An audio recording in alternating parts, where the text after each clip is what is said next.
présentement, le service Orange non seulement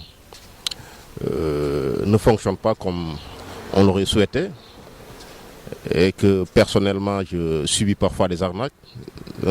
On me retire du crédit, et ce que je trouve parfois anormal. Par rapport à votre question s'agissant du coût que la Sonatel demande pour bénéficier de la 4G, je trouve cela anormal, d'autant plus la 4G doit être quelque chose de normal. C'est un service supplémentaire qu'ils nous accordent. Donc en tant qu'usager également potentiel bénéficiaire, je pense que ce n'est pas du tout normal. Relativement à la relation qui lie la population, je dirais même les clients et le Sonatel, je pense qu'il faut quand même essayer de préciser les termes du débat. Le contrat qui lie le Sonatel et ses clients, c'est un contrat d'adhésion. Un contrat d'adhésion, certes, ils ont la liberté de définir leurs produits et de procéder à une tarification. Mais ils ne doivent pas profiter de leur situation de position dominante pour quand même essayer d'inculquer dans le contrat des clauses qui n'étaient pas prévues antérieurement. Le contrat initial qui nous liait avec le Sonatel ne prévoyait pas qu'à un instant T, on devait forcément inclure une clause nouvelle.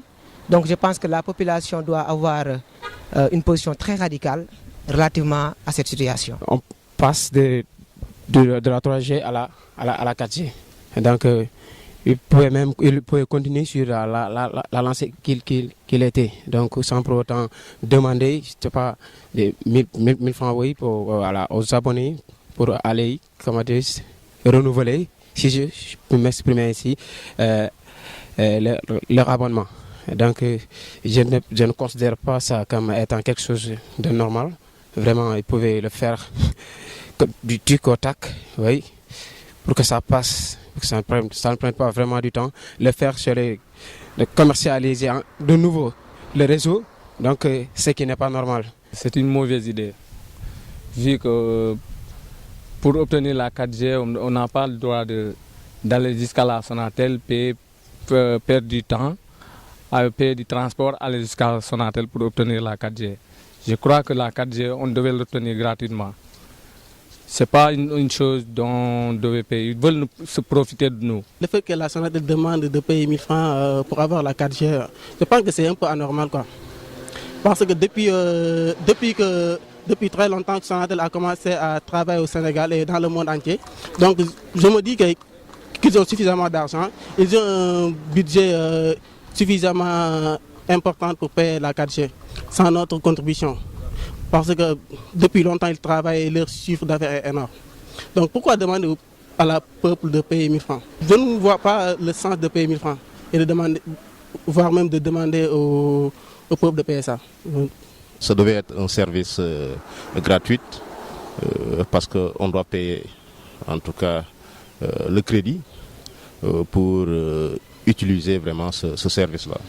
Donc je demande solennellement à la Sonatel si vraiment ce message leur parviendrait, vraiment d'accorder les Sénégalais gratuitement la 4G.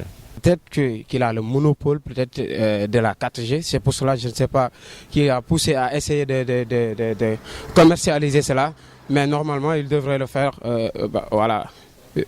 rapidement, il devrait le faire rapidement, essayer de mieux réorganiser surtout son réseau sans pour autant demander de l'argent ou essayer de soutirer de l'argent à la population, je dirais. Ils en profitent du taux de clients qu'ils ont, quoi. Vu que presque les 80% des Sénégalais ont les puces Orange, sont des abonnés Orange. Et en plus de ça, quand on achète une passe, ça ne va même pas durer. On ne peut pas en profiter de ce qu'on a acheté. On ne peut pas en profiter. À chaque fois, quand on achète une passe, ça ne dure même pas. On perd de l'argent et puis ils prennent nos crédits comme ça gratuitement en nous imposant des dalaltons. On ne sait même pas souscrire à ce service. Mais ils en profitent pour utiliser notre argent. Ce n'est pas du tout sérieux. C'est le premier réseau téléphonique au Sénégal. Donc l'État doit revoir tout ça. Je crois que l'État a un rôle dans tout ça. Le rôle de l'État, vous savez, l'État, c'est lui qui doit régulariser l'ensemble des activités, que ce soit le privé, que ce soit le public. Donc ici, je pense que l'État doit apporter l'épée de Damoclès. Comme ça, on va essayer de normaliser ce contrat. Car je trouve quand même que c'est une très grande aberration de vouloir inculquer au contrat initial une clause nouvelle.